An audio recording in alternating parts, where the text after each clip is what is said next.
And we're jumping straight into the action right now. I'm playing Poker at the Lodge, 25.50 cash game. Get dealt pocket tens under the gun. I open it up to $75, and it's going to be one of the biggest games I've played again this year. We do have a 3-bet from Efon with the pocket kings to $275, and Cinnabon comes in with the call as well. Does fold all the way back around to me, and I'm deciding if I'm going to be putting in a call or be bumping it up here. Do take my time, think about it for a bit. But yeah, I do elect to call. This game is also going to be featuring Doug POLK and Brazil God and MASATO, popular, well, #1 YouTube streamer in the world, well, vlogger in the world. And flop comes 9-9 deuce rainbow. Both of us do check. Efon does put out the C bet of $225. Can't go anywhere yet with the pocket tens, of course. Still in pretty good shape here. Obviously afraid of overcards. I'm just checking, looking to see what suits I have in my hand here. And I do decide to just put in the call. So now we're going to be going heads up to a turn, which comes the 9 of clubs.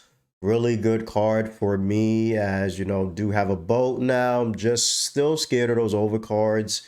Here, pot is starting to build up a little bit. Do have $1,300 in the middle, but really just can't fold yet. I mean, just gonna have to keep calling here. And Efon does reach in for more chips. He's gonna put out another bet of $500, almost half pot bet here. And once again, I'm just thinking a little bit, but obviously can't fold. Just more so thinking, do I ever want to just get it in here to protect myself from those overcards? But, you know, just decided to just put in the call here. He could still have like ace king, ace queen in his range that, you know, he could just blast off on the river. At that point, my hand would just become a bluff catcher. The river does come the worst card I can ever see, the ace of clubs. Well, on my end, I thought it was the worst card, but actually it was the best card because it prevented him from just putting me in a blender by jamming his pocket kings on the river, which he would have did. And he does come out with this little 25%er bet. And I'm kind of mad at myself here. I wish I thought about it more, you know, to be completely honest, which I just thought about it more. Just don't think people really bluff this spot much. And yeah, unfortunately, I do end up calling, and I do see the bad news. Does have pocket king, so we do lose our first pot of the night here. Next big pot of the night, we get dealt pocket kings and under the gun. I open it up to $75, and you see Doug POLK and Brazil God are now both at the table. We feast a 3-bet from Big Daddy Chaz. I have played with him before at Rounders in San Antonio. Does put the 3-bet in for $225. MASATO comes in with the cold call with the king queen suited. Tuco comes in with the cold call with the ace-8 suited. So a lot of cold callers here, and folds back around to me. And, you know, we're going to be putting in that juicy 4-bet, ladies and gentlemen. Obviously not going to call in here. Hand is too strong. Gotta be bumping up this pot when you had the second best hand in poker. Am sizing up, getting my chips ready, you know, counting, taking my time, making sure I, you know, put the right size in, and do make the 4-bet. And without thinking too much, Big Daddy Chaz comes in with the 5-bet, just tosses those banana chips in, basically makes it 3,000, 4,000 as chips. MASATO folds, Tuco folds as well, and I'm flipping 1 chip for the call. We're going to be heads up for a pot of 6,500, 6,000-ish, and we're going to have the run out. What, kings? No, queens. To chop if you're going to No. I can't lose. Well, it's diamonds. Never lose. I didn't hear what you said. so I'll Why take you say queens diamond? to chop if you give me Put a 6 out there, make it a little spicy. That's about I'll give it the deuce. There you go. Oh, Okay. A little something. Little deuce. tie action. Little really chop don't want- action Oh, yeah. with a deuce. Does not come. The first one goes Two to pairs. Brandon. And that is how poker works. It's It's like sounds ace, like chop. 8 of clubs, you know? Oh, Chaz. honestly, you love Ace to 8 do of it. clubs. The case It's the case queen. Not queen. the woods yet. Oh. Wow. Open ender. That's fine. 9. All Wow. right, cash me out, dude. See the ladies. I can't lose against the favorite hand. Look at that. What a run out. And I'm actually not even in this pot here, but his hand was so amazing. We have set over set with Brazil God and Tuco on the flop. They pretty much just get it in. They said they're going to run it one time. I had to show this hand. Turn comes the deuce of diamonds. Somebody makes a joke and lies and said they folded the 8, but then bam on the river, quads, the one outer comes on the river. I mean, that was just beautiful. I had to show this hand. I've never seen something like this in live right in front of my face in my entire life. The 8 from space. Wow. The hand of the year so far in 2023. And for the next hand here, we get dealt Pocket Kings, the Cowboys in small blind. And the $100 straddle is on. I do bump it up to $300.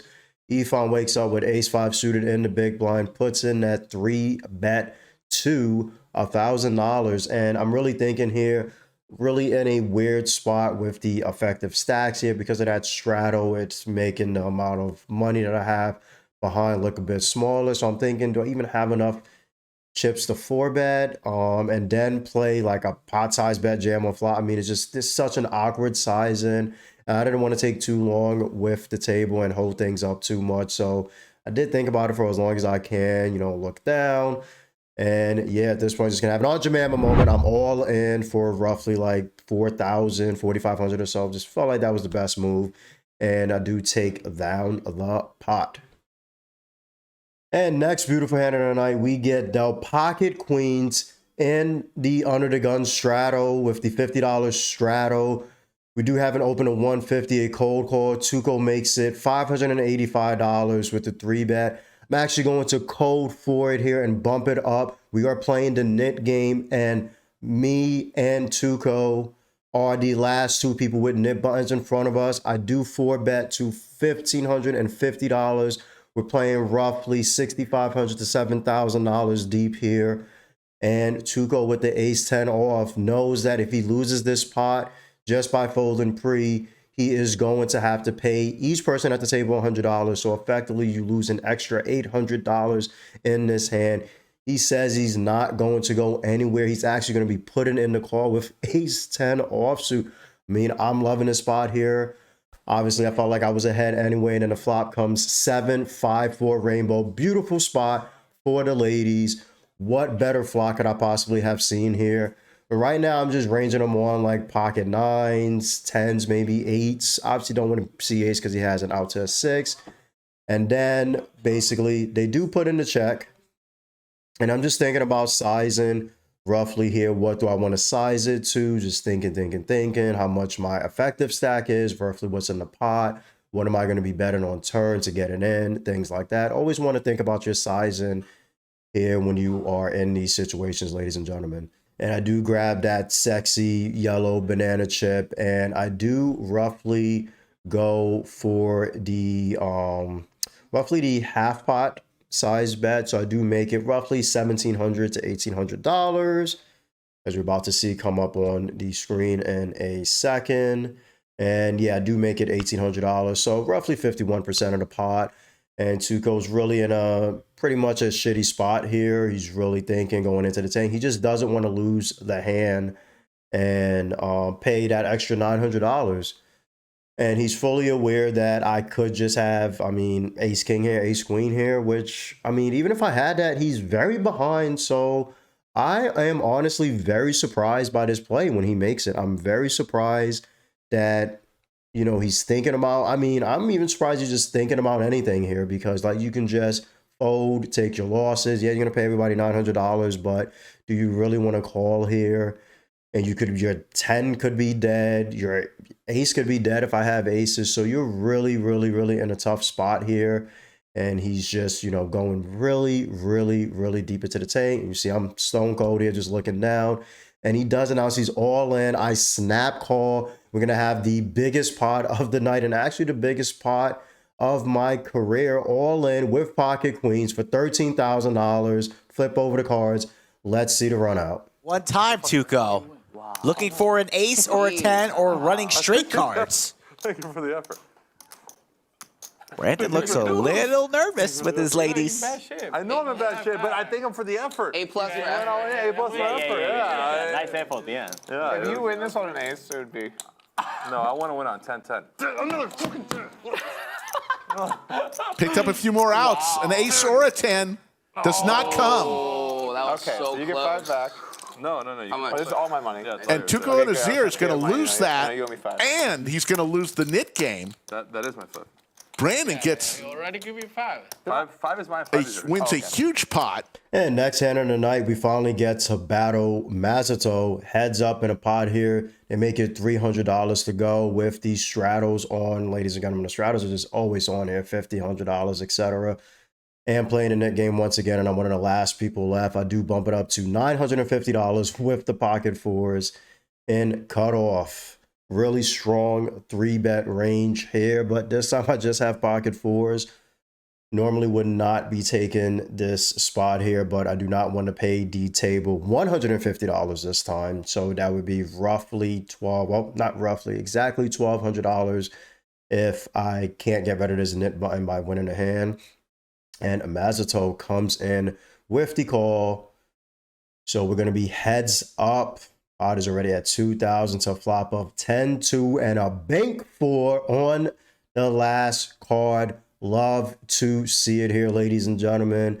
Pretty sure I'm going to be winning this pot unless, of course, MASATO somehow has pocket 10s here. That would just be a sick cooler.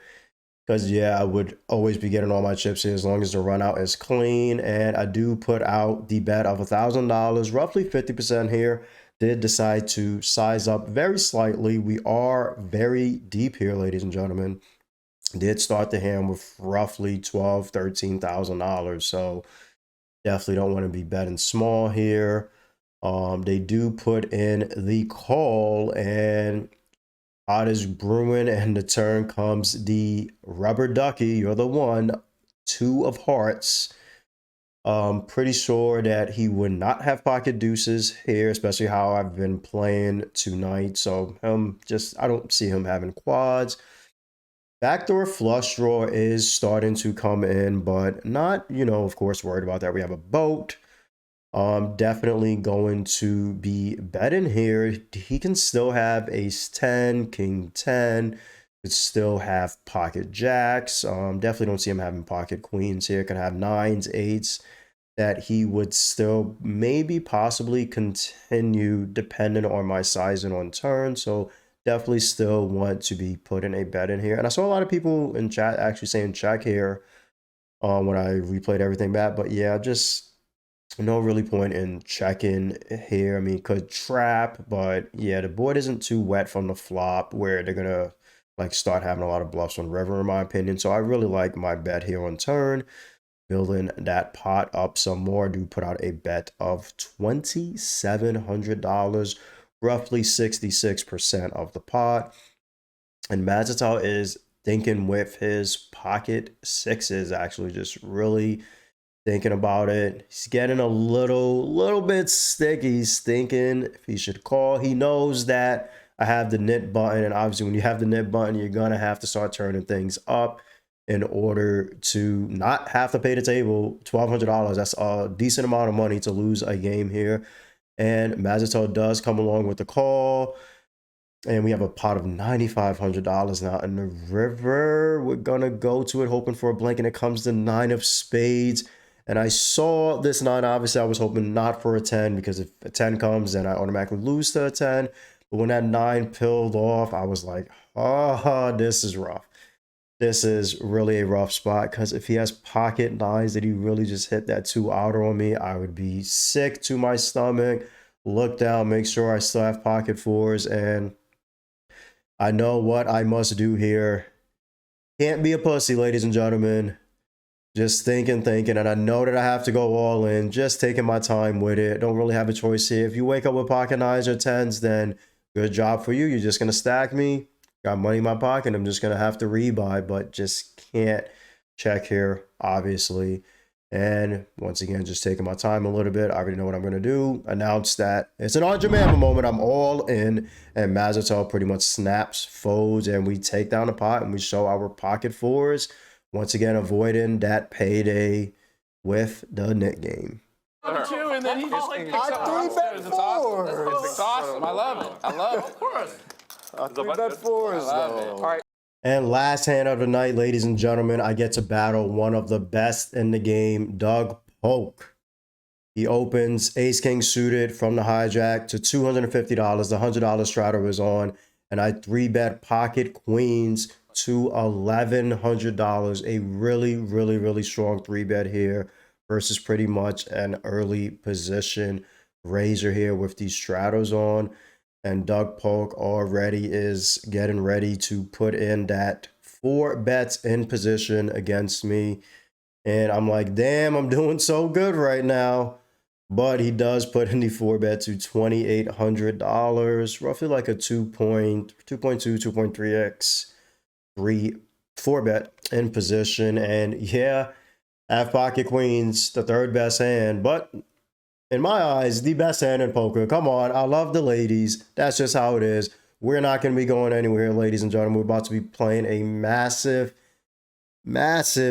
deep pot here with, well, deep stacked, big pot with one of the best in the game, Doug POLK, ladies and gentlemen. So we do flip in the call. And in my mind, I'm just chanting queen, queen, queen, queen. I'm not going to lie. I'm just hoping for queen. Make my life easy because you can have aces here. Kings does have some bluffs like ace-5 suited, etc. And the board does come jack 10 for 2 spades. I do have the queen of spades in my hand, ladies and gentlemen. Do, of course, check to the aggressor here. And obviously, Doug POLK is just going to be, you know, very competent player, of course. Just going to be c-betting his entire range here. He's not going to 4-bet in position and somehow find a check on this board. At least, just not going to happen. And he does make it $1,700. And yeah, I already know I'm not going to be going anywhere. But of course, just taking my time with this hand. This is really a big pot. I started this pot with like $14,000, $15,000, $16,000. So one of the biggest deep stacked pots I've ever played in my entire life. So yeah, I'm going to tread cautiously and I'm going to put in the call. That's not the only reason why I'm treading cautiously. It's just more so we're really deep. Like we're like roughly 300-400 big blinds deep. Depending if you want to count the straddle as a big one, whatever you want to do. We're just really deep here. And I have to tread cautiously. I just can't get stacked for 300 big blinds, you know, just don't want to do that. That's a lot of money. I don't think people realize that in live poker sometimes. You just can't get stacked for 300-400 big blinds, especially with just one pair. Like, and I do put in the check here, and the turn did come to 8 of hearts, and Doug POLK does actually announce he's all in. And as you see, I just pretty much just go into the blender here and just going to think and talk it out. And we're just going to go straight to the footage and hear my thought process here. Inserted spot on the felt. I didn't, but I heard it. believe that. Pretty fucking. On fire again here. Room, but I liked it. He's looking for an ace, king, queen, Rips or a it. spade. All in and out. Really? Don't think so? I liked it. And Brandon looks like a little bit of sour chipotle for lunch. You have kings? Oh boy. She's laughing. I don't think that's I mean, the talking isn't going to affect me. I'm not worried about that. Oh hell yeah. It doesn't. Hell yeah. All-time pro. Hell Okay. yeah. The talking is not doing anything. I'm just really thinking. Can you, Talking. can you show us your cards? Shout out to the Bronx. You stop talking. Oh, I got to fold. Are I we? also have the queen of spades in my hand, so I'm going to fold. I have pocket queens. I'm going to lay it down. He lays it down. Show him the ace king. good. Get wrecked. Oh, yeah. Makes sense. Oh, he has a royal draw. All right, that's fair. Yeah, don't get a draw. That's fair. But he can't possibly have ace king, right? You have Okay, a queen with of that spades. ace, Hunt! Rabbit hunt! with that Rabbits. ace king, Rabbit hunt. Hunt the rabbits! with that ace king. Oh! Great fold. Would have been Would the you have done it nuts. once or twice? I would have let you decide. I would have said twice. So I went That's rabbit hunt what- the second one.